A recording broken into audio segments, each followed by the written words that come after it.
Fast Lawyer VR Reviews. For sexy VR reviews, hit the subscribe button. Hello, I'm Fast Lawyer. Today we are reviewing Desperate Vladivostok, a game released on the Steam store November 3rd, 2022 by developer Mirrorwind. Now, in case you don't know, Mirrorwind is the same developer as Guns and Stories Bulletproof, as well as Boiling Steel. They also made the recent game Federation 77, which I did a review on and I did not recommend. Desperate Vladivostok feels like an improvement of Federation 77.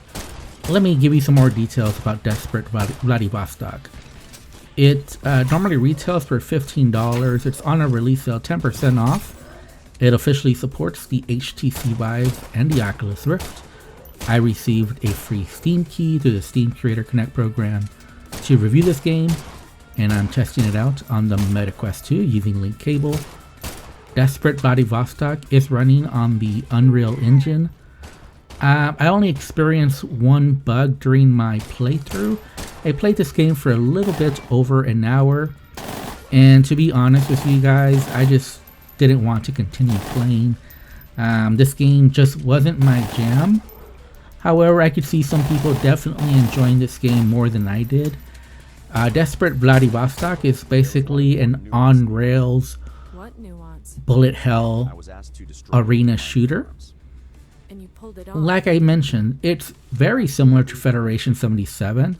The key difference here is that you don't have full locomotion like you do in that game. So in that game, you're moving full locomotion in an arena. Here, you're very limited in your movement. You can move within your room scale. There is no real cover. I mean, there are some spots that you can kind of get behind, but not really. For the most part, you're just dodging bullets and you're killing enemies as fast as possible. The melee here is very similar to Federation 77. You pull trigger and the melee object will fly off. And I actually found that I was way more accurate with melee throws than I was with the actual weapons. Now, you do have to shoot both right and left-handed because you have to pick up weapons from the ground. And when the action gets very intense, you just don't really have the time to look. And you have to shoot fast, so you don't really have time to only shoot right-handed or only shoot left-handed. I am very strongly right-handed. I don't do well with my left hand, but I found that in this game I just absolutely had to shoot with my left hand just because you don't really have time to be switching around weapons. So just have to pick up whatever you can with either hand as fast as possible and just use those weapons quickly. Try to take down enemies as quickly as possible, and in the meantime you're dodging bullets left and right. I found a little trick, and my trick was to sit on a sofa and just go left and right, almost perpendicular to the ground, and that was really the best way to avoid bullets. I was able to get through some spots that I was having difficulty in. By the way, this game does not really have any settings besides sound settings, so there are no graphical options. There is no game difficulty options. The only options are sound related. The good thing is that for the most part, this game was running at, pretty steady. I didn't really notice any optimization issues. But the gameplay here, very similar to Federation 77, but an improvement. It doesn't have the ugly graphics from Federation 77. This is a lot more clean, cel-shaded art style. In Federation 77, it was kind of muddy, and there was very bad effects that really made the gameplay ugly. Here, they got rid of all those things. You're no longer doing drugs, so it's just simply just shooting and dodging, picking up weapons. The weapons do all feel different. The shotgun has a big spread. The SMG, the spread there is crazy. It's actually very difficult to shoot the SMG, and was probably my least favorite weapon.